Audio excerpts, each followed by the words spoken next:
Exercice numéro 4. Un ballon lancé horizontalement vers la droite heurte un mur avec une force de valeur 450 Newton. Donnez les caractéristiques de la force exercée par le mur sur le ballon dans le référentiel terrestre.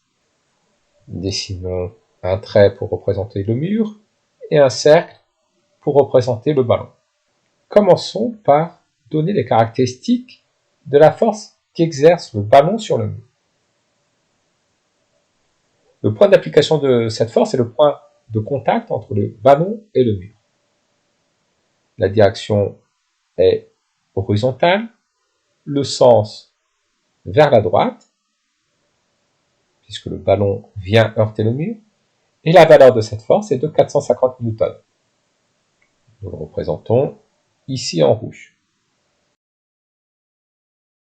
D'après le principe des actions réciproques, la force qu'exerce le mur sur le ballon est égale à l'opposé de la force exercée par le ballon sur le mur.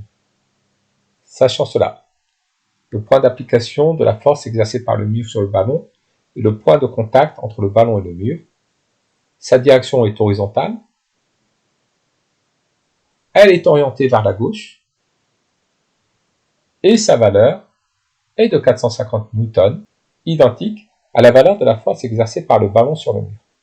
Nous représentons donc la force exercée par le mur sur le ballon par le vecteur en vert sur le dessin. Les deux vecteurs ont même direction, des sens opposés, des valeurs identiques.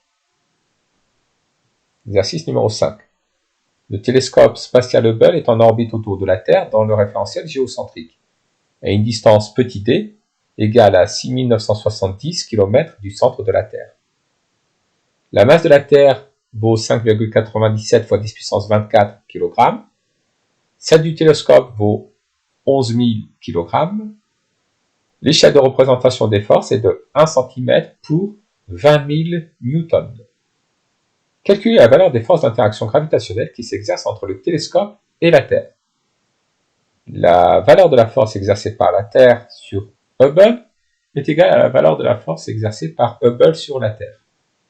Elle est donnée par la formule de Newton, constante gravitationnelle multipliée par le produit des deux masses divisé par la distance séparant le centre des deux objets élevée au carré. Pour ce qui est de l'application numérique, les masses doivent être exprimées en kilogrammes, la distance en mètres. La valeur de la constante gravitationnelle doit être donnée. Elle vaut 6,67 fois 10 puissance moins 11 newton mètre carré par kilogramme au carré.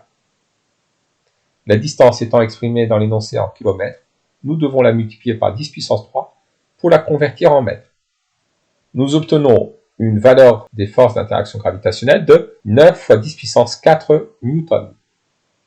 Donnez les caractéristiques de ces forces. La force exercée par la Terre sur Hubble, notée grand F indice de T sur H, a pour point d'application le centre de gravité de Hubble. Sa direction est celle de la droite reliant le centre de Hubble à celui de la Terre. Comme la force d'interaction gravitationnelle est attractive, ici elle est orientée de Hubble vers la Terre. La valeur de la force exercée par la Terre sur Hubble vaut 90 000 newtons. Passons aux caractéristiques de la force exercée par Hubble sur la Terre. Le point d'application de la force exercée par Hubble sur la Terre est le centre de gravité de la Terre. La direction de la force est la direction de la droite reliant le centre de la Terre à celui de Hubble. Elle est orientée de la Terre vers Hubble. Hubble attire la Terre. Sa valeur vaut 90 000 newtons.